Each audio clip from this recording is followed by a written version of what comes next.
One destiny. Rally round the red for the blood that flowed like the river. Rally round green for the land, Africa.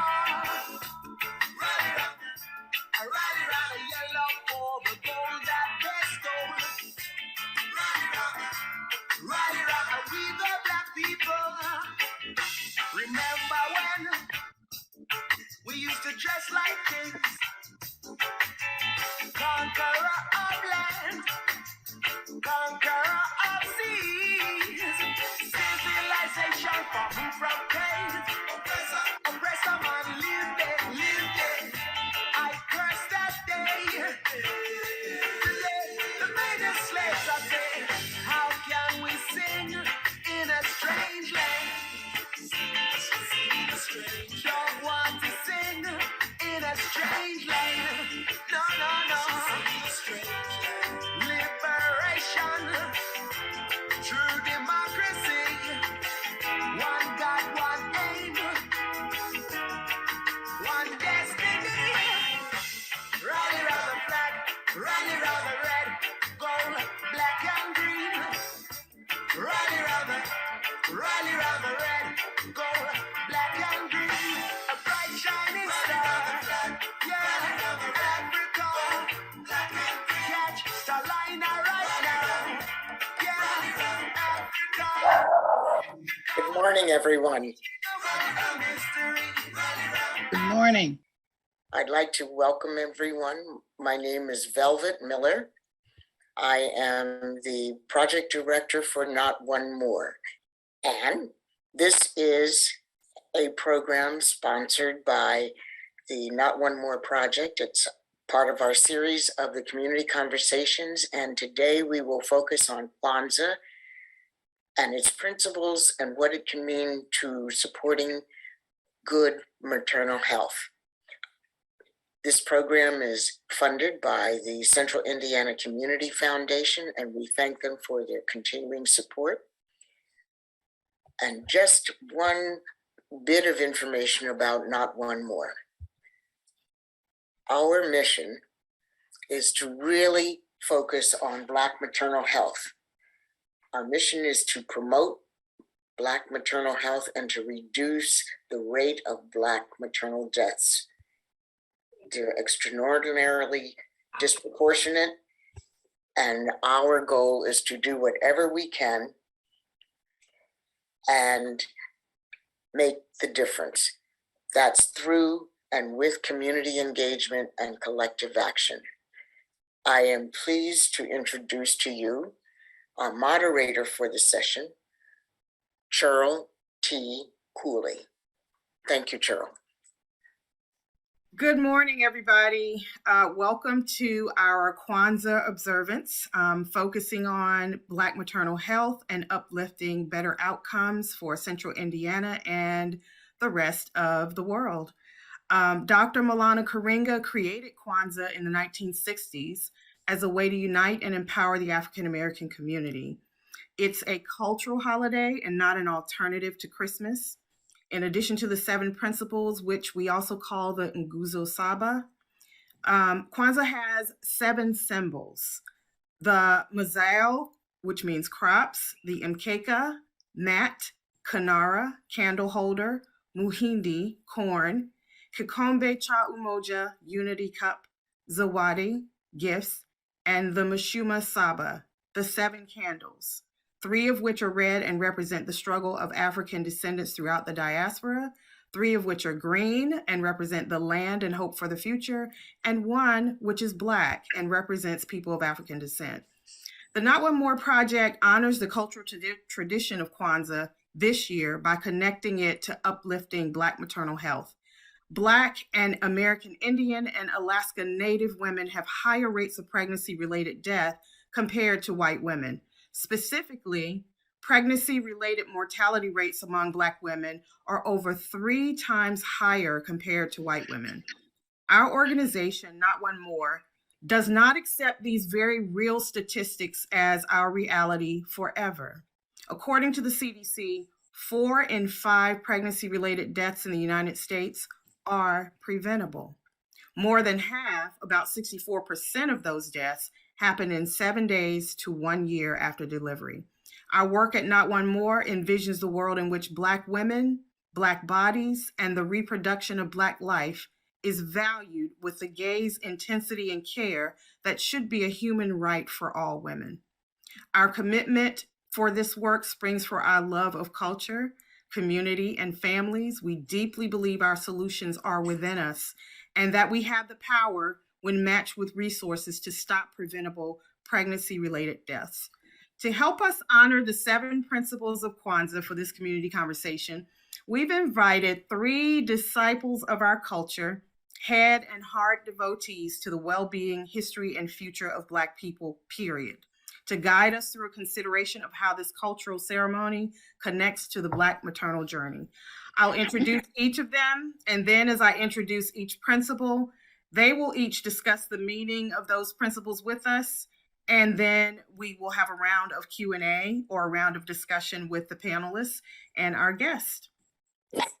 First, I'd like to introduce Queen Mother Mashariki Jywanza, who is part of the Elders Council for National Coalition of Blacks for Reparations in America, in COBRA. She has worked in the reparations movement for 30 plus years. She's a founder of several organizations, including Red Beans and Greens Community Food Co-op, the Indianapolis Kwanzaa Committee, Neighborhood Youth Brigade, and Ujamaa Institute of Cultural Development Rites of Passage program. She has served on local and state PTAs. In 2007, the Queen Mother title was bestowed on her in Ghana, West Africa, Volta region. And she recently formed the Adokwa Awusi Institute to support the children in the village of Podame. Our next guest, Executive Director Chinn, established the Middle Passage Ceremonies and Port Markers Project. It's a tax-exempt nonprofit organization to honor African ancestors and their descendants in the Western Hemisphere. Ms. Chinn has assisted 55 documented U.S. Middle Passage arrival locations in conducting ancestral memorial services and installing historical markers related to the transatlantic human trade of Africans from the 16th through the 19th centuries. She promotes the history of the African-American experience in the Western Hemisphere through lectures, conference presentations, research, and blog posts.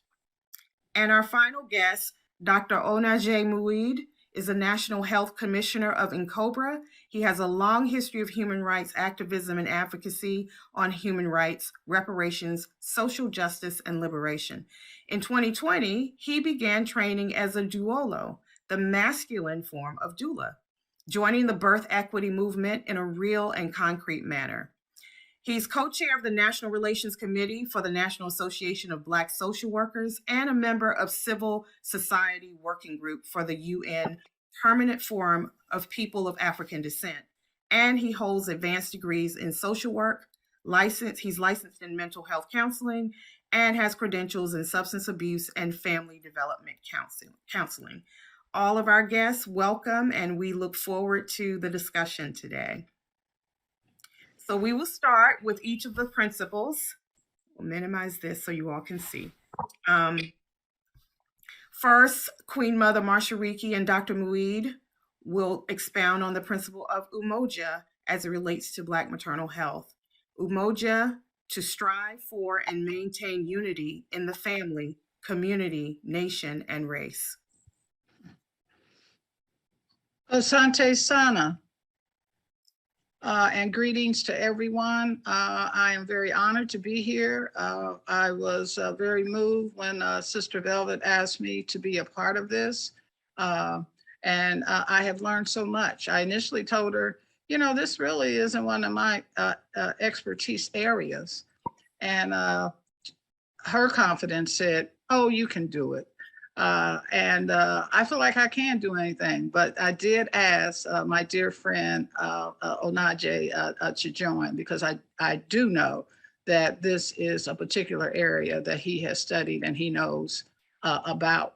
But what I'd like to just briefly speak about in terms of unity, because as I was doing research to look at what this is all about in terms of women and children and infant mortality, I discovered that there have been numerous legislations out of trying to get states to pay for doulas, to do better in their health outreach to people of color.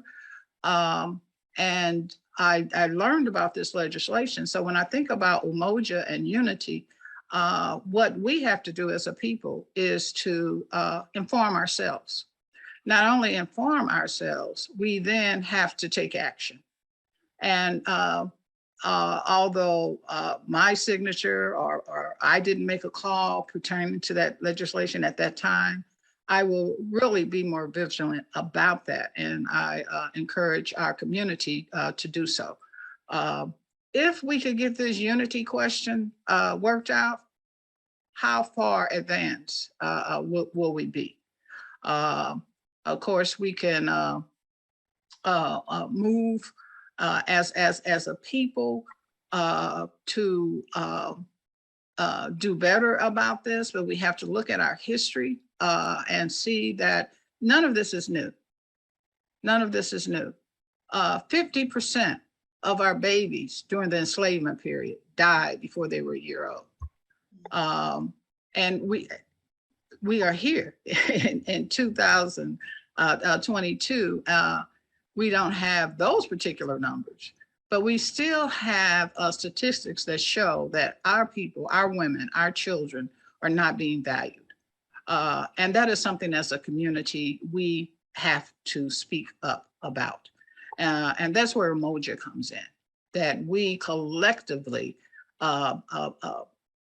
speak up about those things that are happening in our community. Other communities do it and are successful with it. I'm not quite sure why we haven't gotten there yet, but that is a goal for us to reach, to bring about more unity in our community. And from that unity, we then will be able to address these problems in a way that it can make a difference. So it's not about just putting stuff on Facebook and doing all that. We have to take action. And I'd like for Brother Onaje to bring forth his views on this. And I'd like to thank you for listening to me. Could we have their live faces? We can see their live faces. Thank you. Queen Mother, I'd like to have permission to speak. Yes. Thank you so much. It is truly an honor to be with you today on this so very important subject. I think the place to start, if we're talking about unity, is where life begins.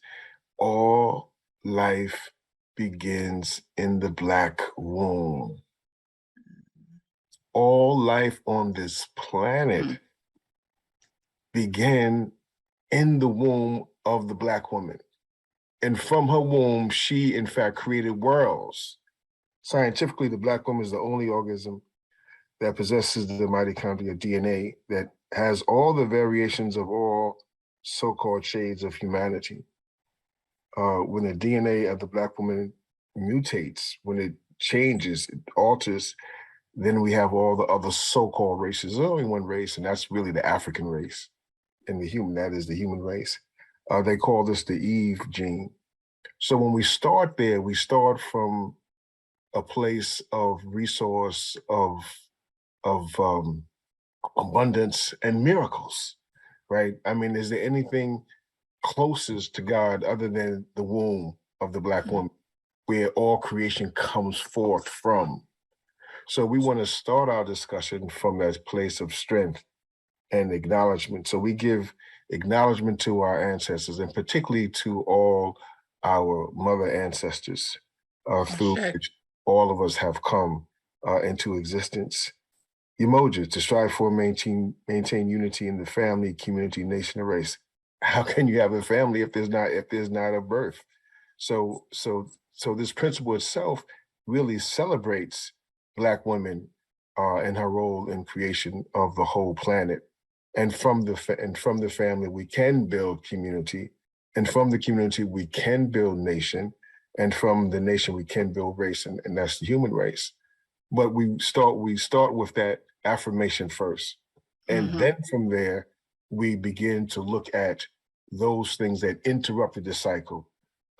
Mari Ani speaks about the Ma'at that moves to the Sankofa, the remembering, because we forget, and then we move into Ma'at again, then we forget again, we move into Sankofa. That was a cycle in most of our civilizations. And of course, it got interrupted with a key Swahili word, which is Ma'afa, right? The great tragedy.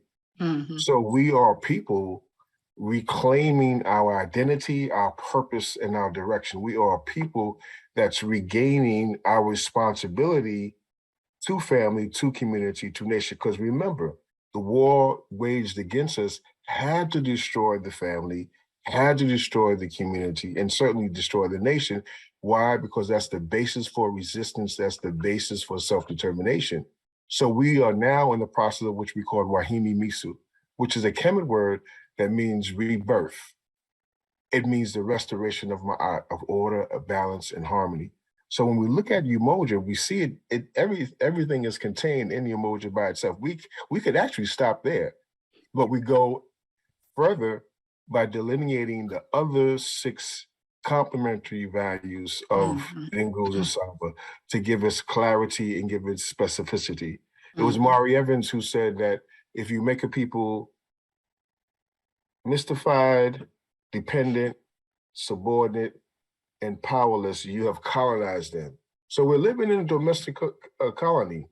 That's the thing we want to understand. We are living in domestic colonialism. And so what is our work? Our work is liberation. That liberation is to create education, is to create self-reliance, is to create self-affirmation, is to create self-determination. And isn't it so interesting, therefore, that the very next principle that we will talk about is Kujijakalia, self-determination. Sante Sana. Thank you. Thank you both. Yeah, can I just add real briefly, Brother Najee brought up our ancestors, and of course we always want to bring them into the room with us. I just want to mention 3 sisters, particularly Fannie Lou Hamer, who was against her will sterilized, Henrietta Lackey, whose cells are still at Johns Hopkins. And the best they could do for that family is to name a building after her. And then I always want to lift up Callie House, who walked these lands right after the enslavement period, demanding reparations for our people, was jailed and died of cancer. So we always want to lift up our ancestors whose shoulders that we stand on. And as we can see, from these 3 sisters, we still have a lot of work to do. And certainly we're going to add Queen Mother Moore, Audrey Moore, and we also mentioned Queen Mother Dorothy Lewis as well. Ashe. Thank you both for all of those insights and some facts that I didn't know about either. And we are going to move to our second principle, which is Kujijakalia, self-determination, to define ourselves, name ourselves, create for ourselves, and speak for ourselves. So we invite Ann Chinn to speak to this principle. Thank you. Can you hear me? Am I clear? Okay. Yes, I can hear you. I think that it's crucial, and I'm going to present or have this discussion based on the fact that we are our agents. We do have control. We do make and can make decisions about our lives. In a historical context, I know that Dr. Onaje spoke on it briefly about our roots as African people, as human beings. But I will transport us to the Ma'afa, to the Middle Passage, to that history that has been, I guess, sublimated, denied, omitted, so that we can understand who we are. We are often referred to in terms of our experiences in the Western Hemisphere in the context of slavery. That is not who we are. I will tell you, first of all, that African women who were brought to the Western Hemisphere to be enslaved were the mothers of the Americas from the 1500s until the 1830s. Most of the children who were born in the Western Hemisphere from the time of the European invasion until the 1830s, when there was a real effort to increase European people on this side of the Atlantic, most of the children born had African mothers. 4 out of 5 people migrating to the Western Hemisphere were Africans. This land was populated by people of color. In order for us to know who we are, we have to realize the importance and the value of our ancestors. And when we are in the present, where we are today, to look at that in isolation cripples us. We have to know who our past, what our past is, who our ancestors are. And we carry that information, as Dr. Onja said, in our genes, in our DNA. That information is housed. We have, in fact, suffered continuously with trauma, but we also have enabled our survival based on the ability to go around, go through, go under, go over obstacles. From the beginning, there was a sense of who we are. And we have in this land, in this point of time, defined ourselves. We're constantly barraged by other people telling us who we are. We're constantly barraged by legal systems and social systems and a culture that we're told is majority, which it is not, that tries to define us. Pregnancy and motherhood are points of transition and transformation. We begin to look at our community and our people within the context, very often, of motherhood or parenthood. When we do that, when we establish that that is the value of our community, then we begin again to determine what we need, what we are aware of in terms of who we are.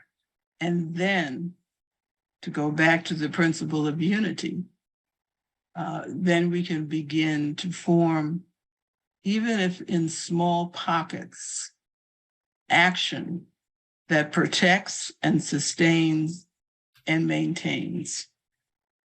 What we look like today in terms of our communities very often is not sustainable because our family systems have been challenged. Our ability even to, I guess, protect not only the future mother, but the children who are born is under attack. But that's been constant. We know this. You know, when it was desegregation in the 60s and the 50s, one teacher said, well, if we buy into the system, who will love our children? And I think that that is one of the issues that we are facing today. We have to educate, we have to look back. This Sankofa bird is moving forward in terms of direction. We are that bird. We hold that responsibility. But in order to move forward and hold this egg that is in our beak, this new life, we have to know the contextual history. We have to know our past, because at every juncture, ancestors have shown us how to operate, how to think beyond and over and through the obstacles. We simply have to have the will, the self-determination, the agency. None of us, not one of us, comes without history. And I think that we ought to make full use of the information, whether it is through support of a pregnant woman and husband or father, whether it is informing young people of their value, as well as ensuring that the information and knowledge and wisdom of elders is included in our actions. We do have to do that. None of these principles are in isolation. In the fact that we're talking Swahili, which is primarily an Eastern African language, but we're using the symbol of Sankofa from West Africa. We have to get our knowledge and our information from a variety of sources, as well as those who have been living here on this land, and how to incorporate that so that we do become agents of our communities. We speak for ourselves. Thank you. Thank you. Very, very important points that you make here, especially the question, who will love our children? That probably will resonate with me for a very long time. And the fact that the whole maternal journey is a point of transition and transformation. It is both. So thank you for that. I want us to continue this rich conversation, and I want to remind people that we have 5 more principles to get through. So let's try to keep our comments to maybe a minimum so that we can get to a discussion.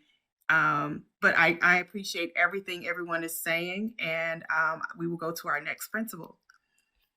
And that is still with you, Ms. Chinn.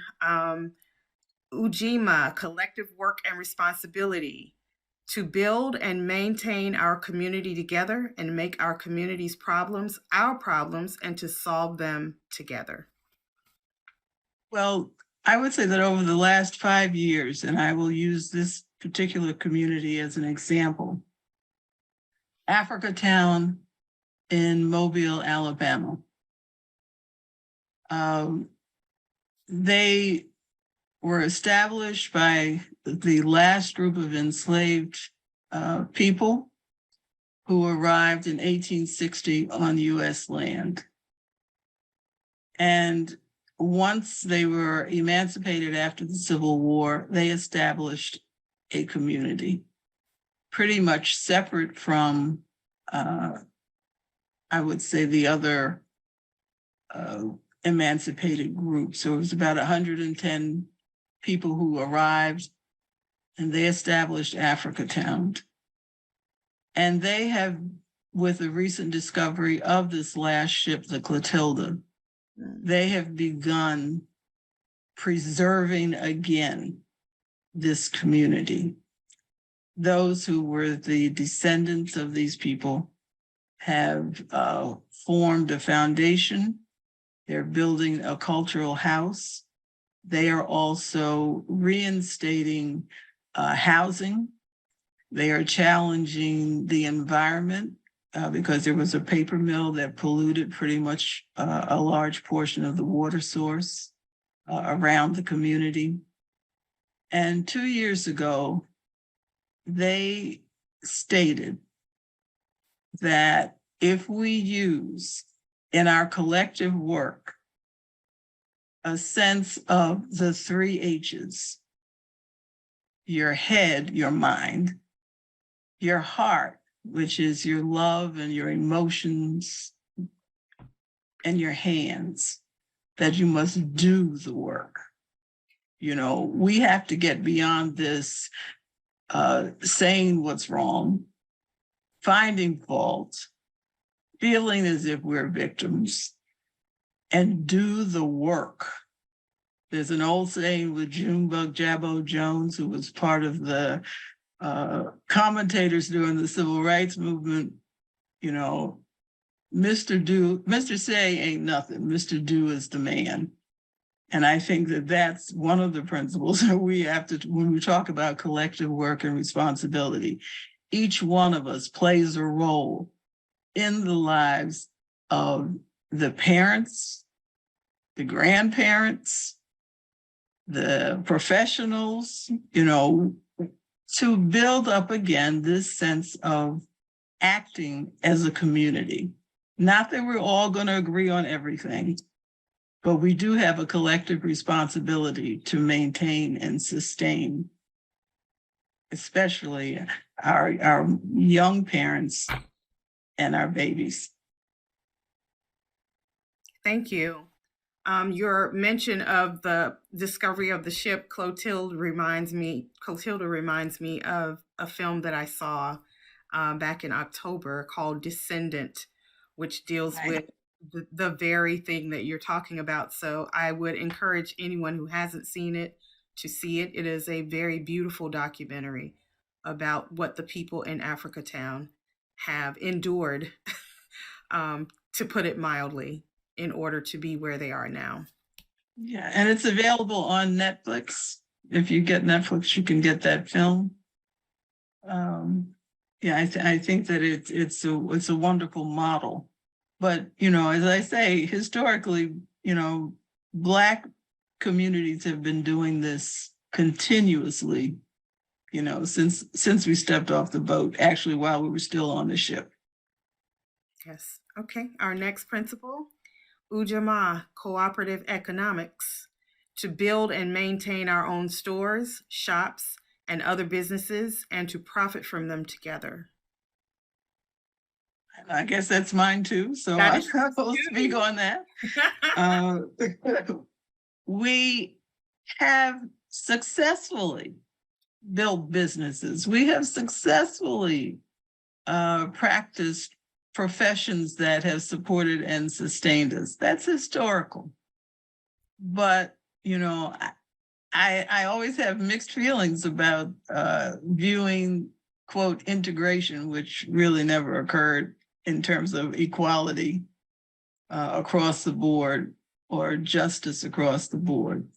But we do have people who are active and providing service. And I think that we need to support them. We don't need to walk away. That idea that you know, someone else's ice is colder than ours, or a way of dressing or a way of speaking is better. I think that this whole idea of a hierarchy, so that we don't support within our own communities people who are providing services, you know, thinking that the experts are outside of our communities, that those who have particular skills and talents are outside of our communities, and that's where we need to go, is, I think, a real vulnerability for us as a community. And it is the place where people go daily that I think that we need to identify and support. You know, the fact that there are in so many of our communities food deserts. Well, why is that? Who has the resources? What can we structure economically? Because ultimately in this country, you know, as I had a great grandmother who said, you know, it all boils down often in this country to resources and money. And so for us to begin, and that's a hard tackle, but we can circulate and support those services and those talented people who, and not to allow someone who may have been marked a social or legal injustice as no longer a resource in our community. We've got to open our eyes to who we are economically and support that on behalf of our parents and the children.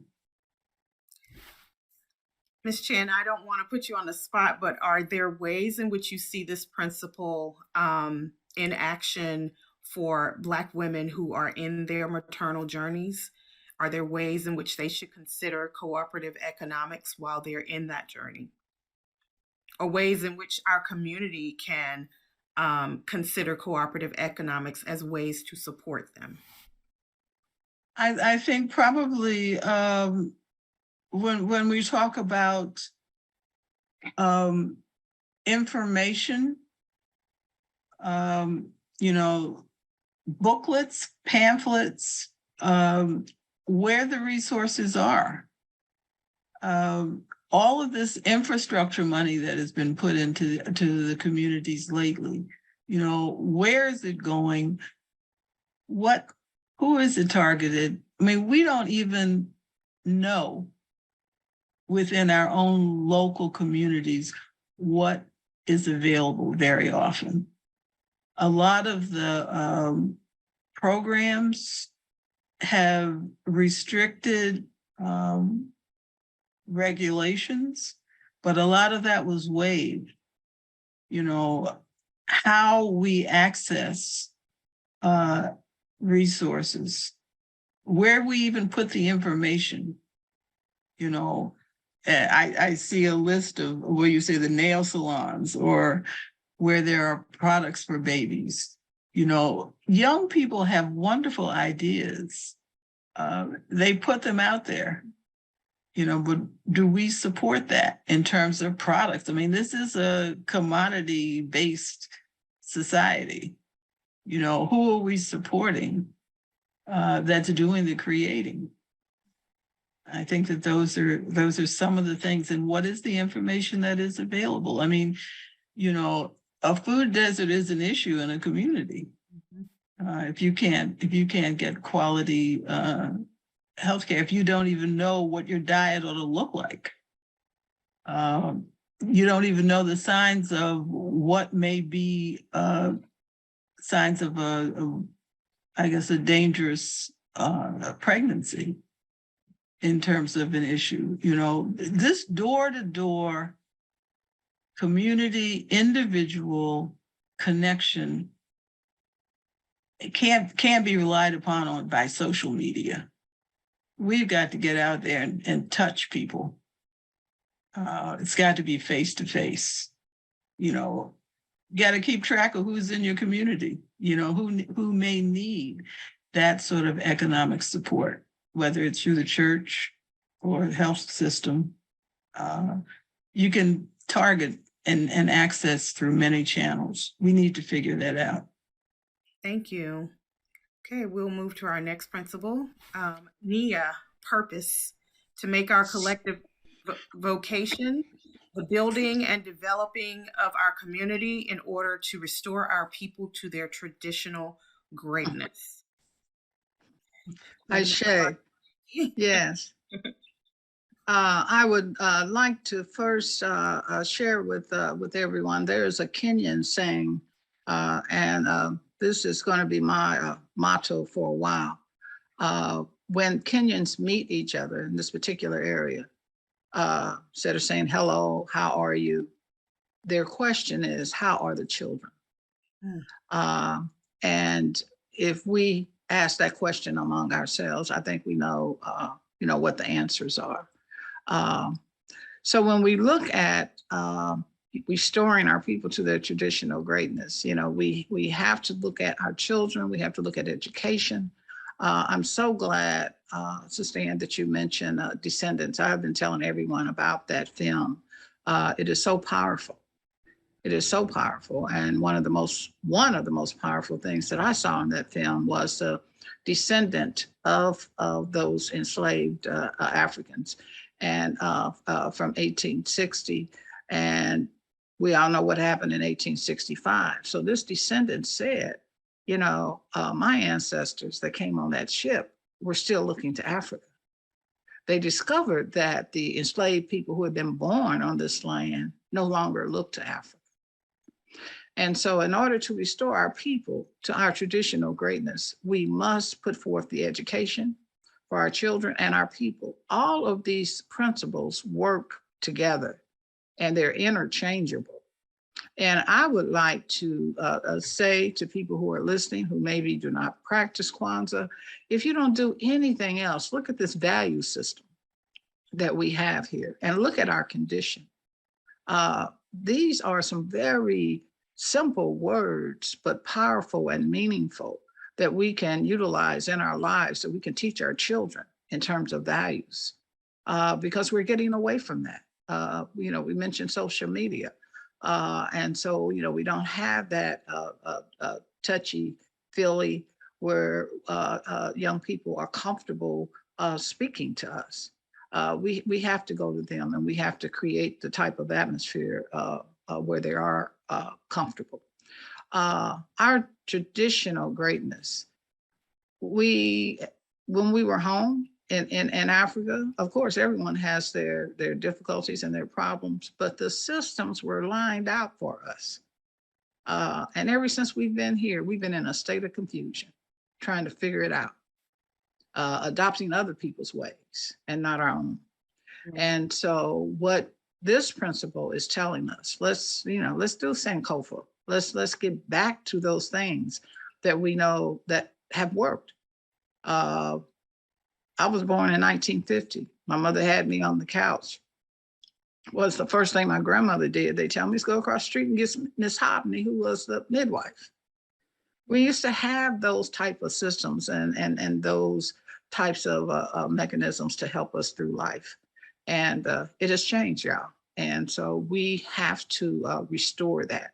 We have to bring that back. We have to produce the educational systems. And Cobra talks about reparations, and you hear people talk about, I want my check. It's more than a check. We need institutions in our communities to help our women, to help our children, and to help our families. And to me, that's what NIA is all about, to bring us back to where we have been, and not to continue in this downfall that others are putting on us and on our community and on our children. Sante. Thank you. Dr. Muid. He's going to do the next one. Okay, thank you so much. Uh-huh. Kuumba, creativity, to do always as much as we can to leave our community more beautiful and beneficial than we inherited it. Sante Sana. Kuumba, oh my goodness. The Black woman is the total mental, physical, spiritual manifestation of creativity. Her whole being is in fact demonstration of Kuumba. I want to go back to a word that Dr. Chinn had mentioned. She mentioned Sankofa and the sign of it's the bird, Sankofa bird looking back. What happens, the bird takes a twig from its nest the oldness and takes it to the newness, reminding of the tradition that they've come from. And this is what we're doing now. We are returning to ourselves in the spirit of Sankofa, which is in fact a form of creativity. She also mentioned we have to do our work door to door, and Cobra has been known for a grassroots organization connecting with the people on the ground. And I'm going to reference this connected to in China, they had something called the Barefoot Doctors. And it was Dr. Mutulu Shakur who said, let's look at that, see what they're doing, see what's its relevance, its application to our people here in the United States. It was Dr. Mutulu Shakur who, in fact, introduced acupuncture to this country in around 1968. And he worked out of the Bronx Lincoln detox unit. It was Dr. Mutulu Shakur who used the concept of bringing health self-determination to our people. And it is today that we celebrate his return. Our warrior health practitioner, Dr. Mutulu Shakur, is now freed from enemy lines, and he is home with his family, and we support him, and hopefully he will have a quick recovery, because he has cancer, bone cancer, but we know that miracles can happen, and we're hoping that miracle can happen with him. So we at Nakoba celebrate him, his work, and we continue his work in the Dr. Mutulu Shakur Community Health Project, which is being trained in what is called the 5 auricular points in the ear. And then with those points, you can use needles, acupuncture needles, or you can use seeds. So we're saying that we want to get back on the ground. And of course, COVID had a big part to this, right, in terms of obstacles, but get as many people trained in the 5 points so that we can start to do these things at home.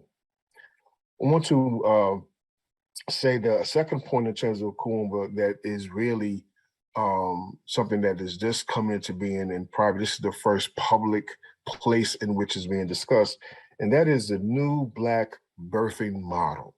What is that? Well, you said birth is the same thing. Sperm, egg, ovaries, that's true.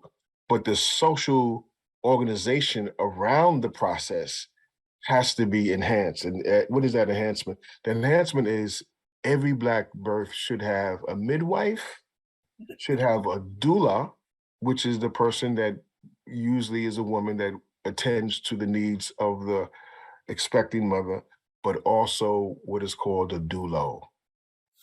That is a man attending to the needs of the expecting father. This is a new thing. I'm so privileged to be a part of this emerging movement. But the three together, the midwife, the doula, and the doulo, creates a new social formation. So yes, it is supporting the family, Black family, but it's also creating new types of social arrangements so that we can live the fullness of our social, spiritual well-being as a people. So those things are necessary. And the last thing I'll say about Kumumba is that of rites of passage. We are people reconstructing ourselves, reconstituting ourselves, and doing so, we need institutions to do that. And we do that through the institution of reestablishing something that we probably have done for millions of years, which is what rites of passage programs. So I'll just say those three things, right? The door-to-door, face-to-face with the Cobra, Dr. Mutulu Shakur Health Project. 2, in terms of the birthing model, right? And 3, in terms of rites of passage. We have to take this information that we are discussing today and institutionalize it in our local communities so that all of our people will know these things and will put these things into motion. I'll just add one other thing, Sister Chinn said, the heart, the head, and the hand, but I have to add an F in there for feet. Feet means we have to have activism to create policy, not only in terms of the United States, but policy on an international level which has to do with the permanent form for people of African descent. Three things from the decade. The decade for African people talks about recognition, justice, and development. All our conversations have to have some combination of those three things. And as we enrich our conversations about what recognition needs to be done, what justice needs to happen, which is reparations, and how do we move ourselves forward, we'll start to reframe the community conversation around creativity, a creativity for a better life for all of our people. Asante Sana. Thank you. And our final principle, Imani, faith, to believe with all our hearts in our people and the righteousness and victory of our struggle. This is such a profound principle, because the whole basis of this principle to me is love.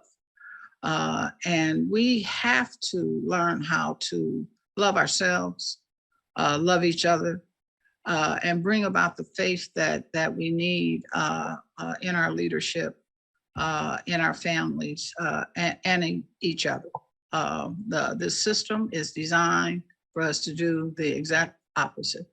And unfortunately, so many of our people fall into that hole. So we have a challenge here to, as I had said earlier, to provide the educational sources for our children and our people. We keep talking about our children, and of course they're extremely important, but we have generations of young people who do not know who they are. And as a result, they don't know what they need to do. And so that is our challenge. That's what we have to do. As a people, we have gone through so much, and we continue to go through. In fact, we keep kind of making the same mistakes over and over. So we've got to get out of that. We've got to provide the type of education so that the young people that are coming up can truly be our future and our leaders. And again, I think the basis of Imani, of faith, is love. You know, it's a simple word, but a lot of people do not love themselves. And we see that being acted out in a lot of different negative ways in our community. We've got to reverse that. We've got to reverse that. We have no choice for us to survive. Brother Najer.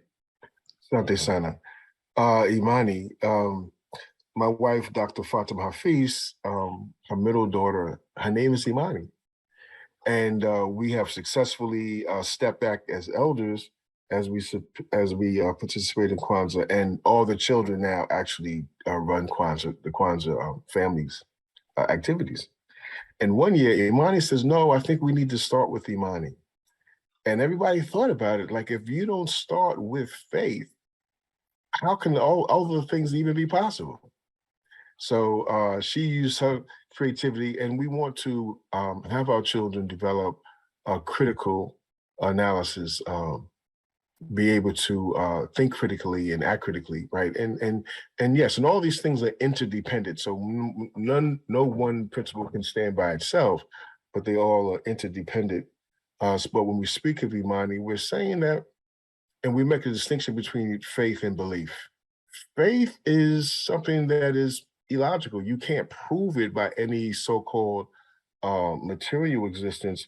It's that spiritual reality that goes beyond everything else. So with faith, then we can, and with faith, after faith, we can have belief, right? So belief are the things that we can touch, we can feel, we can verify. So we are people who have always been, and I don't know if I want to use the word scientific, but we've always been a people who had a way of looking at the systems of creation, you know, looking at the universe. So this faith we're talking about has to be wedded with belief in our ability to do things, our ability to create institutions for ourselves. Sister Mashariki, Queen Mother, and I worked in a group that was called CB, Council for Independent Black Institutions, which is the creation of independent Black schools. We lost so much with the way in which the Brown decision was unfolded. We lost all our independent institutions. And then with that loss came the loss of competency, the loss of trust, the loss of faith, and now we are rebuilding ourselves. So in this spirit of humanity, we want to let that imbue all the other principles, that underneath all of that is this faith that, we will survive and we will thrive. And this is important. A brother said to me that the perspective, how we look at ourselves is so important. How many years have we been on the planet? We don't really know. I mean, millions of years, or even if we say thousands, hundreds, thousands of years, right? And then we look at this little thing called the United States of America, right? We look at this experience of slavery. It's like a micro dot in respect, Okay. in contrast to who we are and the length of time we've been on the planet and what we're doing. This is just a micro dot. There was Marcus Garvey, he said, "Up, you mighty people, accomplish what you will." You will. I say to you, Asia for the Asiatics, European for the Europeans, above all, Africa for the Africans. We must make Africa strong, because without a homeland that we can relate to, everybody will treat us like we've been treating ourselves, as orphans. But we're not orphans. We are the first fathers and mothers of the planet, and we are to inherit it, everything that is coming forth. But we look at the symbol on the screen, which is the symbol, the Ankh symbol, right? The symbol of life, the symbol of man and woman coming together to create life. And this is what all is embedded in Imani. Asante San. Thank you. I would like to add, if it's okay, just a few things, because when I think about Imani, I think about Sister Shaganduga out of Chicago, whose group put together the 7 principles. And the song that they sing about Imani states, "Our faith is strong, like the ancestors' song. It's the blood in our veins that go on and on." And that's always has resonated with me. And then I'd like to end with a quote from one of our ancestors, Baba Hannibal Afrique. And someone mentioned it, I believe Sister Ann mentioned it earlier. Brother Hannibal used to tell us all the time, doesn't matter what you say, it's what you do as to who you truly are. So let's get busy. Sante. Asante, thank you so much. Very powerful insights, and really appreciate the love all of you put into your responses. We will open the discussion now to see if anyone in the audience has questions for anyone who spoke on the principles today. I cannot see the chat, so you guys will have to help me if there are questions there. You can either drop your question in the chat or come off mute and speak. And if not, I've got a question or two I'm going to ask. I would like to make a comment if we have time. Sure. What I didn't mention is that, and Cobra has looked at this question of genetic inheritance, particularly around what is called epigenetics, how through the practices of terrorism have our gene structure changed. The genes doesn't change, but how the genes operate changes understood through the science, which is called epigenetics. So we have something which is called the harm report. I'm going to put that link in the chat for you to reference. But it's important to say that we now have the scientific proof to show the linkage between our current lived reality and slavery and those who were responsible for this abuse. It was Dr. Martin Luther King said, of all the forms of inequality, injustice in health is the most shocking and the most inhumane. Mm-hmm. There is a film that's called Aftershock. I'm going to put that in the chat as well. And I'm going to send to the organizers of this forum a linkage to a program that we had here. I live in Delaware County in Pennsylvania.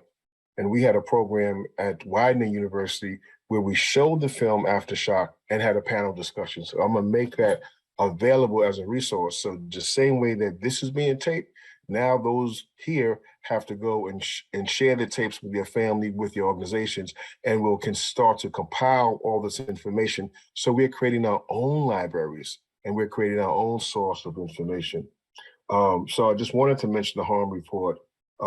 And we were asking people to start study groups. In fact, we call them social health circles, where we can start to talk about what's in the report, how does it relate to you and your family, and start to document the abuses from the medical system so that when we launch our next litigation for reparations, this information was there. But it's not for them, it's for us to know what has happened to us. So Sankofa is being able to trace that back. So we're starting now and tracing all the way back, tracing it back in terms of our babies, our youth, our adolescents, our young adults, our elders, right? Tracing all this information back because now finally our people are willing to face what has happened to us. This is the first generation that had this courage, the very first generation. And how do we know this? We know this because we have things like Ma'afa, and we have these terms we're starting to say, okay, we are now strong enough mentally, physically,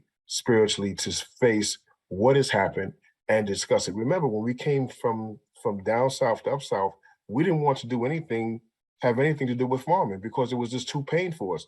But now we've been removed long enough to now retake up these institutions of life giving, and certainly farming is one of them, because we have to change our diets because we are what we eat, not just physically, but also in our minds. So I want to thank the organization that has put together this wonderful panel and program. Thank you so much, Asante-san. Thank you, Dr. Muid.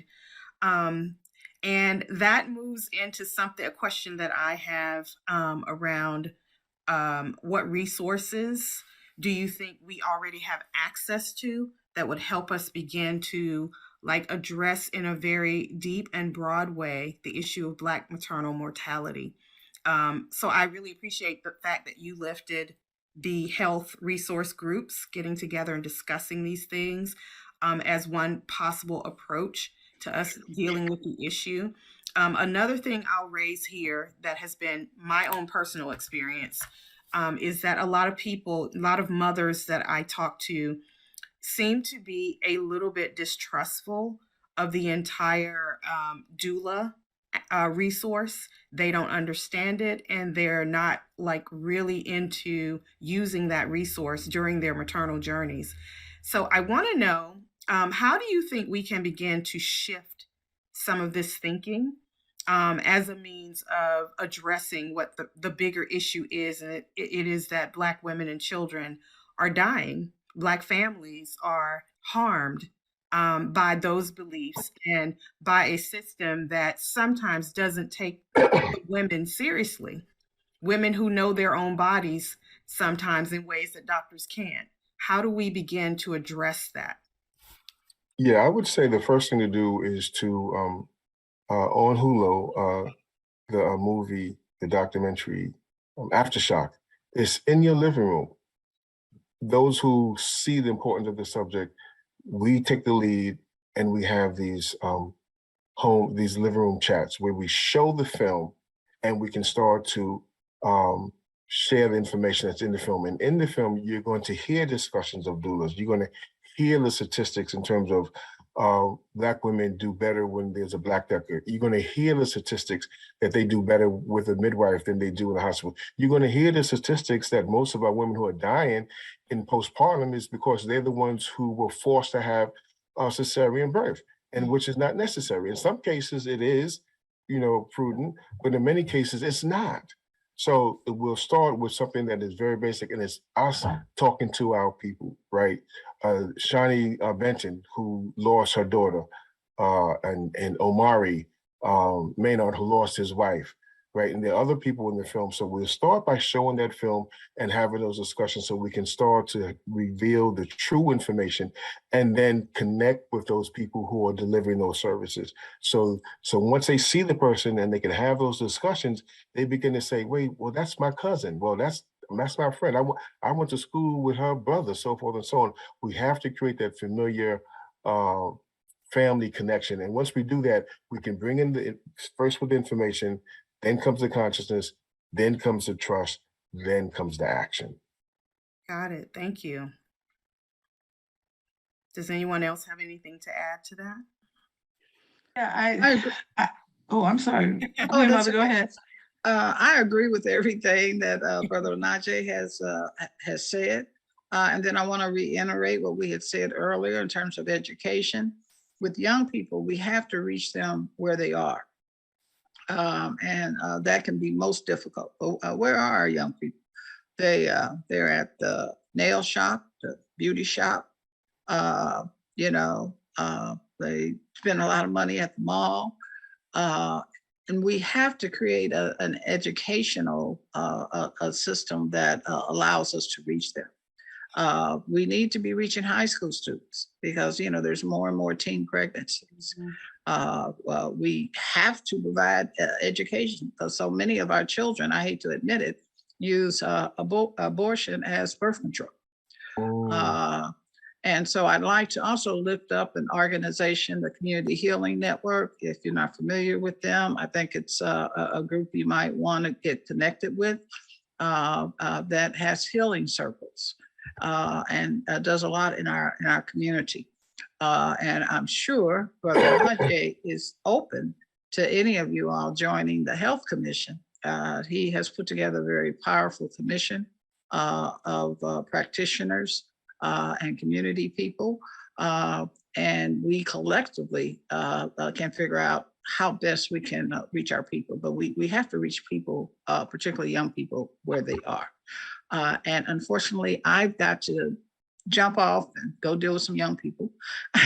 I really appreciate the invite, and it has been an honor to be here with each and every one of you. The honor was ours, Queen Mother. Sante Sana, Mashariki. I'll talk with you soon. Safe travels, and I hope that your granddaughter wins the meet. I hope, I guess. All right. It was a pleasure, Queen Mother. Thank you. Peace and blessings to everyone. And Velvet, tell your. Uh-oh. Okay, I guess you. I like to also mention. So I work as what is called a fatherhood coordinator, which is funded through national monies from Healthy Start. Right, there are about 115 Healthy Start programs throughout the United States. And I asked, further up, well, how many people applied for the funding? And the person said around 400. And I'm saying, guess what? That's still not enough. I want to know how many in our community would have in fact qualified to apply if they knew about it. And the way that you're eligible is that you have to experience in your community 1.5 times greater the rate of the national norm in terms of infant mortality. So once we get those numbers in terms of how many of our communities would qualify, then we're beginning to dissect what Dr. Martin Luther King said, that we're living in domestic colonies. But now we have to go a step further and look at micro domestic colonies. Because if we don't understand how our communities are being exploited, how we are under-resourced, because oppression happens through permission, but it also happens through omission as well. So we need to know and demand resources for all of those places, not just the 115 that got funded, but the 400 and plus the other numbers of communities that we don't even know how many would have qualified if they even knew. So I would have to, someone put in the chat. So I'm gonna put in the chat also information for what is called Healthy Start, the National Healthy Start Association. I forget the sister who's the president of it, but that National Healthy Start Association is a good place to start because they have galvanized many of the workers who work in Healthy Start facilities to say, how do we push it forward, right? Every profession has its own organization that advances it, and the National Healthy Start program does that. There's a conference coming up in March in DC, and the focus is going to be a fatherhood. So as the fatherhood coordinator, most of my work is geared towards how do we get fathers involved such that They were involved with the pre-birth, going to the doctors. How do we get them involved with the birth as well as postpartum as well? Only when the men begin to assume their responsibilities in that process will we in fact see the health outcomes that we're looking for. What are we looking for? We're looking for um, birth weight, right? A healthy birth weight. And we also are looking to increase the term, right? The 40 weeks. The closer to that, the greater the odds are that the baby is going to not only live, but be healthy, right? And then, of course, we have to look at which now is being considered the fourth trimester. Said so many Black women are dying throughout the country that they're saying that we need a whole new science to look at how do we keep our mothers alive after they give birth, right? So that film, Aftershock, is going to give you a good starting point and for the information and discussions as well. But it's go to I put the link to the National Healthy Start program. You'd want to be aware of those resources, and of course, encourage your family members to become doulas. Encourage your family members to become doulos. Right now, the organization I work through is called CHAPA. I'll put that in the chat as well. So we are acquiring these resources, assuming the responsibilities of these functions, and then proliferating that. And of course, one of the things I talked about is the new birth model, right? The midwife, the doula, and the doulo. That is the new social formation that has to come into place in order to get better health birth outcomes. I'm going to ask a random question just out of curiosity. Dr. Muid, do you happen to know what the statistics are on the numbers of doulos that there are existing? And then specifically doulos of color. I'm struggling with that word. Yeah, doulo. So no one knows, first of all. We're just starting to find each other. When I went to the CAPRA conference in Niagara Falls this past September, there's a group called Doulo. It's called Doula for Dads, but we say Doulo in terms of masculine, right? The group is called Doula for Dads, which means we're being trained by Karen Peterson, who's been doing this work for over 30 years. And in our group, we have 7 men of color. And we're anywhere between 7 or 9 men of color who are doulos, right? When we went to the conference, we were happy to find that one of the speakers was a brother from North Carolina who he might not have used that designation, doulo, but that's what he is, right? But in fact, he is what is called a full doula, which means he can do birthing assistance and he can also do postpartum as well. So that's really new. But you think about it, there are men who deliver babies. So if men are delivering babies, men could also be a part of the birthing process. Because you can be a doula, a birth doula, or you can be a postpartum doula, or you can be a full spectrum doula where you do both. My particular focus is on the postpartum process, and particularly working with the men. So we don't know what the numbers are, but I would dare say if it reaches 100, I would be surprised. So now we're looking, right? I saw another brother out of California who was speaking about that he was trained to be a doula, but we don't really know, and I don't have at the tip of how many doulas there are in this country as well. And this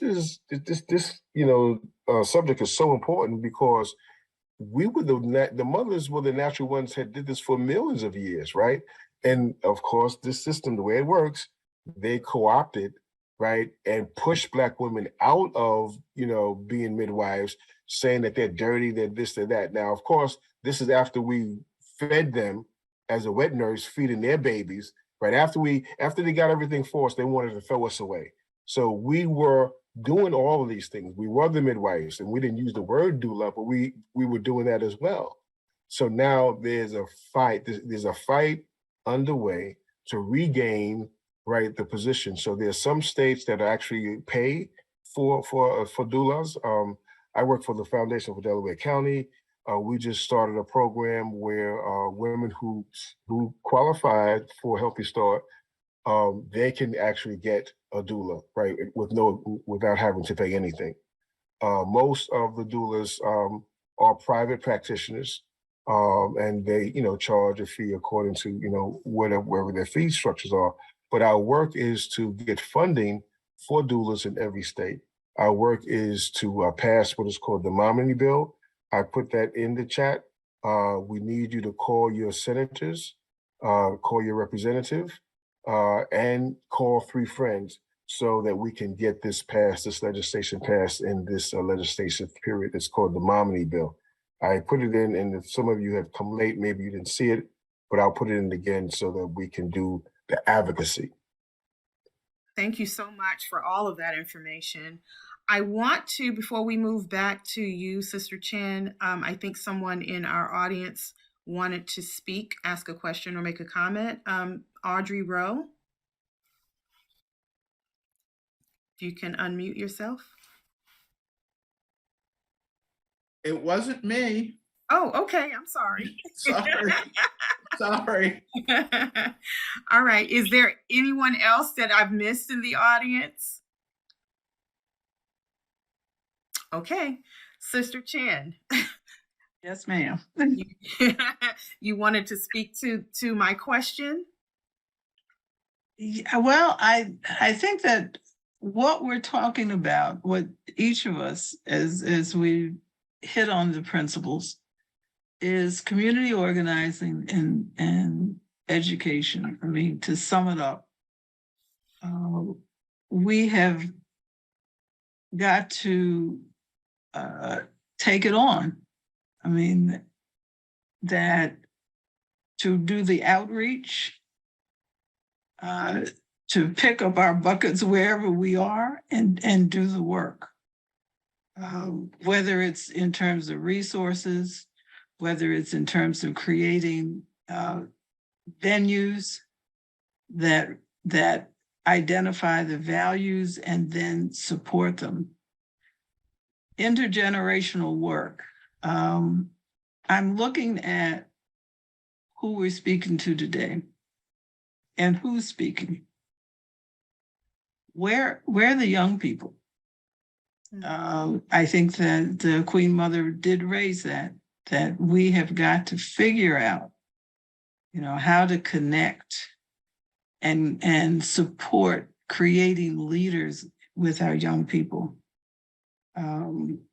Whether it's with Saturday schools, which is one of the formats that some of the immigrant community uses, whether it is Children's Defense Fund, which does a program in the summer, taking high school students and basically training them, grooming them to go back into their communities to do tutoring. In the past, very often it was the young people who were the catalysts for making things happen. How do we get the brother or sister to encourage the mom to do prenatal care, to go to have the information to say, you might want to consider a physician of color, or these are other resources available. I mean, how do we get this information out? Is I think one of the real stumbling blocks that we face as a community. We are so segmented and fragmented and removed. What communities look like 30, 40 years ago, they don't anymore. Extended families, people are spread everywhere. And we rely heavily, yes, on the Zoom, on the Facebook, but what do we have in place in these communities? Who does that door to door? Who does that in school? Who does that in the services where people frequent? You know, why isn't this information in the supermarkets? I mean, why isn't there, why are we pressing grocery stores to simply have a rack with information, or to have a person who represents the organization in that facility? I mean, in the same way that you could do sort of rotating services. I think that it's important. What happened with the church? Where do we make the impact? And not the most, but where do we make the impact? I think is crucial in saying that these are the principles, these are our values, this is what needs to be done. And I think I'll leave it at that. Okay. And if there are no other questions. Well, I do have a question. I sent you a text. I apologize. Okay. I did have one before, but I do have one now, and Chinn just hit on it. And my question is the role of the Black church. There has been, I think, I'll call, for lack of a better term, the Black church has pretty much disappeared in many of our communities and our families, and they're now starting to reemerge and re-energize themselves. And how do we hold them accountable for disseminating the information we've been talking about? Because we do have to hold them accountable. And what is it that the speakers think could be done that takes some of the leadership? There are many young ministers who are doing some fabulous things with young people. I know Chicago, and I know Texas, and I know DC, and Alexandria, and I'm sure there are many other cities where young Black ministers are reaching out, and they're walking the streets, and they're talking, and they're getting their congregations out. But how do we hold the others accountable? That's probably a dozen or so. How do we hold the Black church accountable to carry forward a message? Thank you for your question, Audrey. I guess that I would say in response that very often it is about community organizing. It is about identifying and approaching. I don't even know if there's any process. It seems to me that it's done on a very fragmented or segmented way, so that in one community you may have the active involvement, and in another you don't, because they've never been forced or even approached to be involved. I mean, if you look at church as Sunday and Wednesday, you know, that's sort of it, as opposed to seven, you got to practice this faith practice, you got to do that, then it's more reasonable. It's work. This is Velvet. I'd just like to comment that our Not One More project has reached out to the faith-based churches in Indianapolis, and we've gotten a very little response and willingness to work with us. And that just says we need to find another way of engaging them and holding them accountable. And we can't stop. We will continue to be creative in our approaches to the churches.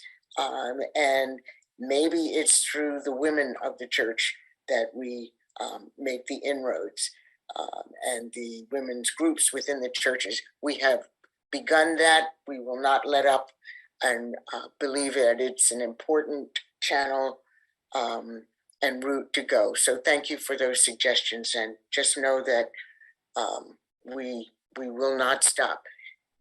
We will not stop, because it's about not one more death. Not one more. And, it's, yes, we're speaking of the church, but it's all of our institutions, right? Religious or otherwise. It's, and our challenge is being able to recognize the pluralism that exists inside our community and our people, and those who are conscious enough to say that whatever your faith, your wisdom tradition is, I respect that, and I'm going to work with you on these issues for our mutual survival. So the mosque needs to be organized, the temples needs to be organized, and I think we're moving towards that kind of work, and it's being enhanced by the formation of the Permanent Forum for People of African Descent. They had their first meeting in Geneva, Switzerland, this past week. So there's a groundswell that's starting to emerge or reemerge, and it's always been there, but it's always been contested, by the forces who choose not to allow us to manifest into our full development. So we'll continue to organize, and those of us who have been involved with social movements, right? It's on us to make sure that we are giving this information to those who want it. Because I speak to a lot of young people, and many of them want to know, right? So we have to assume the responsibility of making those connections and seeing how we can just build more structures. But I think it starts with the family.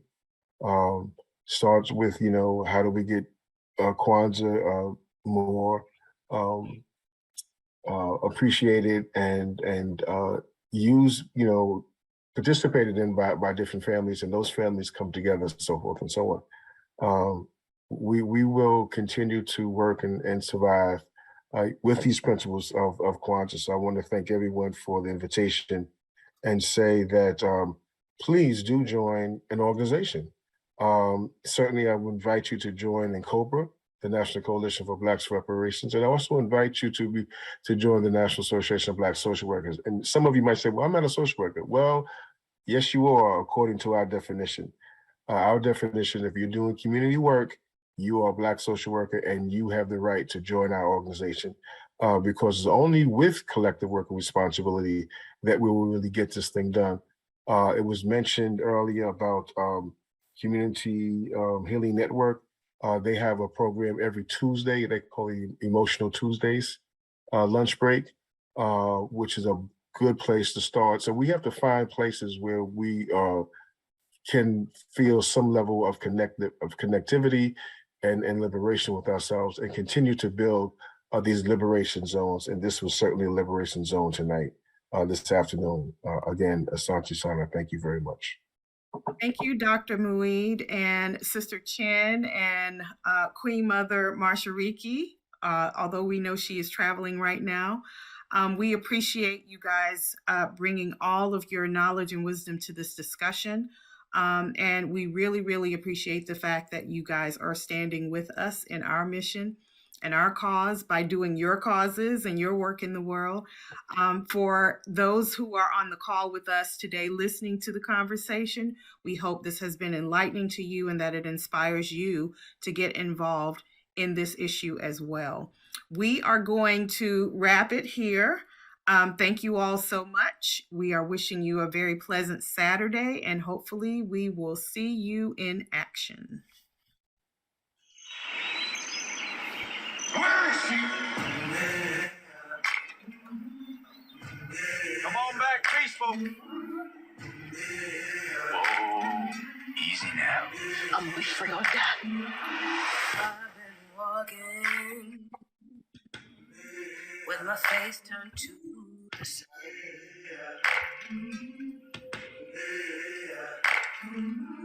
Weight on my shoulders, a bullet in my gun. Oh, I got eyes in the back of my head, just in case I have to run. I do what I can when I can, while I can for my people. While the clouds roll back and the stars fill the night, that's when I'm gonna stand up, take my people